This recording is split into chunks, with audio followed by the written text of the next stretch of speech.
ಕೊಳ್ಳೇಗಾಲ ತಾಲೂಕು ಆಲಹಳ್ಳಿ ಗ್ರಾಮದಲ್ಲಿ ಸ್ವಾಮೀಜಿಗಳ ಸಂಸ್ಮರಣ ಕಾರ್ಯಕ್ರಮ ಮತ್ತು ನೂತನ ಶ್ರೀಗಳಿಗೆ ಪಟ್ಟಾಭಿಷೇಕ ಮತ್ತು ಧಾರ್ಮಿಕ ಮಹಾಸಭೆಯನ್ನು ಸಹ ಅತ್ಯಂತ ಪ್ರಸಿದ್ಧ ಮಠಾಧಿಪತಿಗಳಾದಂತಹ ಸುತ್ತೂರು ಶ್ರೀಗಳು ಮತ್ತು ಸಿದ್ಧಗಂಗಾ ಶ್ರೀಗಳು ಸೇರಿದಂತೆ ವಿವಿಧ ಸಾಲೂರು ಮಠದ ಶ್ರೀಗಳು ಮತ್ತು ವಿವಿಧ ಹರಗರು ಚರಮೂರ್ತಿಗಳ ಸಂದರ್ಭದಲ್ಲಿ ಭಾಗವಹಿಸಿ ಈ ಯಶಸ್ವಿ ಕಾರ್ಯಕ್ರಮವನ್ನು ನೆರವೇರಿಸಲಾಯಿತು. ಈ ಸಾಂಪ್ರದಾಯಿಕ ಕಾರ್ಯಕ್ರಮದ ಜೊತೆಗೆ ವಿಶೇಷವಾಗಿ ಸುತ್ತಮುತ್ತಲ ಗ್ರಾಮಗಳಿಂದ ಮತ್ತು ಕೊಳ್ಳೇಗಾಲ, ಹನೂರು ಮತ್ತು ಚಾಮರಾಜನಗರ ಜಿಲ್ಲೆಯಿಂದ ವಿವಿಧ ಭಾಗಗಳಿಂದ ಬಂದಿದ್ದಂಥ ಅಪಾರ ಭಕ್ತರುಗಳಿಗೋಸ್ಕರ ದಾಸೋಹ ವ್ಯವಸ್ಥೆಗಳನ್ನು ಮಾಡಲಾಗಿತ್ತು. ಈಗಾಗಲೇ ಇದಕ್ಕಾಗಿ ಕಳೆದ ಹಲವು ದಿನಗಳಿಂದಲೂ ಕೂಡ ಪೂರ್ವ ಸಭೆ ಮತ್ತು ಸಿದ್ಧತೆಗಳನ್ನು ಮಾಡಿಕೊಂಡಿದ್ದಂತಹ ಹಾಲಹಳ್ಳಿ ಗ್ರಾಮದ ಮುಖಂಡರುಗಳು ಮತ್ತು ಮಠದ ಭಕ್ತರುಗಳು, ಹಾಲಹಳ್ಳಿ ಮಠದ ಭಕ್ತಾದಿಗಳು ಇದಕ್ಕೆ ಹೆಚ್ಚಿನ ಸಹಕಾರವನ್ನು ನೀಡುವುದರ ಜೊತೆಗೆ ಒಂದೊಂದು ಜವಾಬ್ದಾರಿಗಳನ್ನು ತೆಗೆದುಕೊಂಡು ಕಾರ್ಯಕ್ರಮವನ್ನು ಯಶಸ್ವಿಯಾಗಿ ನೆರವೇರಿಸಿದರು.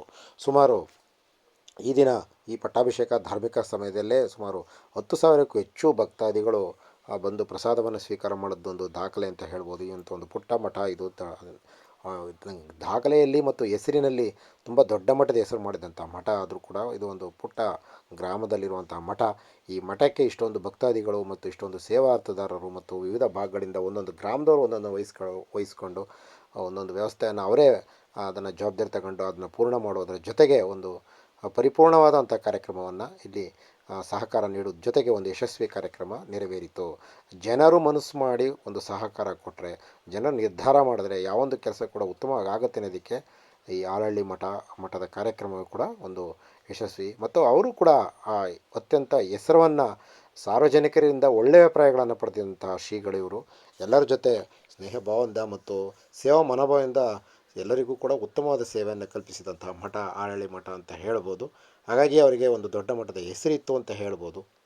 ಸುಮಾರು 30 ವರ್ಷಗಳ ಕಾಲ ಈ ಮಠದಲ್ಲಿದ್ದಂತಹ ಶಿವಕುಮಾರ ಸ್ವಾಮೀಜಿಗಳವರು ಅವರ ಲಿಂಗಾಯಕರಾದಂಥ ದಿನದಿಂದ ಇವತ್ತವರೆಗೂ ಕೂಡ ಈ ಕಾರ್ಯಕ್ರಮಕ್ಕೆ ಭರ್ಜರಿ ಸಿದ್ಧತೆಗಳನ್ನು ಮಾಡುವುದರ ಜೊತೆಗೆ ಸುತ್ತೂರು ಮಠಾಧೀಶ ಅಂತ ಶಿವರಾತ್ರಿ ದೇಶಿಕೇಂದ್ರ ಮಹಾಸ್ವಾಮೀಜಿಗಳು ಸೇರಿದಂತೆ ಸಿದ್ಧಗಂಗಾ ಮಠದ ಶ್ರೀಗಳು ಸೇರಿದಂತೆ ಸಾಲೂರು ಮಠ ಸೇರಿದಂತೆ ವಿವಿಧ ಭಾಗಗಳಿಂದ ಸುತ್ತಮುತ್ತಲ ಎಲ್ಲ ಹರಗುರು ಚರಮೂರ್ತಿಗಳು ಭಾಗವಹಿಸಿ ಈ ಕಾರ್ಯಕ್ರಮಕ್ಕೆ ಒಂದು ಯಶಸ್ವಿಯಾಗಿ ನೆರವೇರಲು ಕಾರಣಕರ್ತರಾದರು.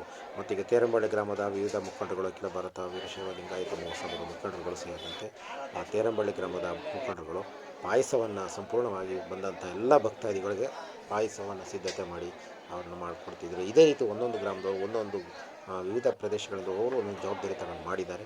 ಹಾಗಾಗಿ ಇಲ್ಲಿ ಸಿಹಿ ಊಟವನ್ನು ಇದಕ್ಕೆ ಭಕ್ಷ್ಯಕ್ಕೆ ರೆಡಿ ಮಾಡೋದಕ್ಕೆ ಸಂಪೂರ್ಣ ಸಿದ್ಧತೆಯನ್ನು ಮಾಡ್ಕೊಳ್ಳೋದಕ್ಕೆ ಇಡೀ ತೇರಂಬಳ್ಳಿ ಗ್ರಾಮದ ಮುಖಂಡರುಗಳು ಮತ್ತು ಎಲ್ಲ ಹಿರಿಯರು, ಗುರು ಹಿರಿಯರು ಮತ್ತು ಅಲ್ಲಿರೋ ಗೌಡರುಗಳು ಮತ್ತು ಯುವಕರು ಹೆಚ್ಚಿನ ಸಂಖ್ಯೆಯಲ್ಲಿ ಪಾಲ್ಗೊಂಡು ಉತ್ತಮವಾದ ಸೇವೆಯನ್ನು ಅಲ್ಲೂ ಸಹ ಕಳೆದ 2 ದಿನಗಳಿಂದಲೂ ಕೂಡ ಸಿದ್ಧತೆ ಮಾಡ್ಕೊಂಡು ಮಾಡಿದ್ದಾರೆ. ಹಾಗಾಗಿ ಅಲ್ಲೊಂದು ಯಶಸ್ವಿ ದಾಸೋಹ ಕಾರ್ಯಕ್ರಮವನ್ನು ಕೂಡ ನೆರವೇರ್ತಿತ್ತು. ಒಂದು ಪುಟ್ಟ ಜಾಗದಲ್ಲೂ ಕೂಡ ಎಲ್ಲವನ್ನು ಇದ್ದಿದ್ದಲ್ಲಿ ಅಷ್ಟೊಂದು ಜನರಿಗೆ ಅವರು ನಿಂತ್ಕೊಂಡು ಮಾಡಿದ್ದಾರೆ ಅಂದರೆ ಅದು ಅತ್ಯಂತ ಶ್ಲಾಘನೀಯ ಕೆಲಸ ಅಂತ ಹೇಳ್ಬೋದು. ಮತ್ತು ಶ್ರೀಮಠದಲ್ಲಿ ಇವತ್ತು ವಿಶೇಷವಾದ ಧಾರ್ಮಿಕ ಕಾರ್ಯಕ್ರಮಗಳು ಏನು ಮಠದ ಸಂಬಂಧಪಟ್ಟಂತಹ ಏನು ವಿಧಾನಸಾರ ಕಾರ್ಯಕ್ರಮಗಳು ಏನಿತ್ತು ಅವೆಲ್ಲವೂ ಕೂಡ ಸಾಂಪ್ರದಾಯಿಕವಾಗಿ ಕಳೆದ 2 ದಿನಗಳಿಂದಲೇ ನಡೀತಾ ಇದೆ. ಪಟ್ಟಾಭಿಷೇಕಕ್ಕೆ ಸಂಬಂಧಪಟ್ಟಂಥ ಕಾರ್ಯಕ್ರಮಗಳು ಸೇರ್ಬೋದು ಮತ್ತು ಈ ಕಡೆ ಧಾರ್ಮಿಕ ಸಮಾರಂಭಗಳು ಆಗ್ಬೋದು ಮತ್ತು ಹರಗುರು ಚರಮೂರ್ತಿಗಳನ್ನು ಗೌರವಿಸುವಂಥ ಕೆಲಸ ಆಗ್ಬೋದು ಮತ್ತು ಈ ಮಠಕ್ಕೆ ಸಹಕಾರ ಕೊಟ್ಟಂಥ ಆಗಿರ್ಬೋದು ಮತ್ತು ಈ ಕಾರ್ಯಕ್ರಮಕ್ಕೆ ಸಹಾಯ ಮಾಡಿದವರು ಅಂಥ ಸೇವಾರ್ಥಿದಾರಗಳಾಗ್ಬೋದು. ಹೀಗೆ ಎಲ್ಲರನ್ನೂ ಕೂಡ ಆಹ್ವಾನ ಮಾಡಲಾಗಿತ್ತು. ಮತ್ತು ಅಖಿಲ ಭಾರತ ವೀರಶೈವ ಲಿಂಗಾಯತ ಮಹಾಸಭಾ ಜಿಲ್ಲಾ ಮಟ್ಟದ ಪದಾಧಿಕಾರಿಗಳು ಮತ್ತು ತಾಲೂಕು ಮಟ್ಟದ ಪದಾಧಿಕಾರಿಗಳು ಸೇರಿದಂತೆ ವಿವಿಧ ಮುಖಂಡರುಗಳು ಮತ್ತು ವಿವಿಧ ಸುತ್ತಮುತ್ತಲ ಪ್ರದೇಶಗಳಿಂದ ವಿವಿಧ ಭಾಗಗಳಿಂದ ಬಂದಿರುವಂಥ ಅನೇಕ ಹಲವಾರು ಚರಮೂರ್ತಿಗಳು ಮತ್ತು ಈ ಶ್ರೀಮಠದ ಭಕ್ತಾದಿಗಳು ಸೇರಿದಂತೆ ಮತ್ತು ವಿವಿಧ ಪಕ್ಷದ ಮುಖಂಡರುಗಳು ಮತ್ತು ತಾಲೂಕು ಮುಖಂಡರುಗಳು, ಜಿಲ್ಲೆಯ ಮುಖಂಡರುಗಳು, ಭಾಳಷ್ಟು ಜನ ಚುನಾಯಿತ ಪ್ರತಿನಿಧಿಗಳು ಹೀಗೆ ಎಲ್ಲರೂ ಭಾಗವಹಿಸಿ ಶ್ರೀಮಠಕ್ಕೆ ತಮ್ಮ ಧಾರ್ಮಿಕ ಪೂಜಾ ವಿಧಾನಗಳಿಗೆ ಭಾಗವಹಿಸಿ ಸಹಕಾರ ನೀಡಿದರು ಅಂತ ಹೇಳಲಾಗುತ್ತದೆ. ಮತ್ತೊಂದು ಸುದ್ದಿಯೊಂದಿಗೆ ನಿಮ್ಮನ್ನು ಮತ್ತೆ ಭೇಟಿ ಆಗ್ತಿರ್ತೀವಿ. ಅಲ್ಲಿವರೆಗೂ ಹವಳ ಯೂಟ್ಯೂಬ್ ಕನ್ನಡ ಚಾನಲ್ ನೋಡ್ತಾ ಇರಿ, ಶೇರ್ ಮಾಡಿ.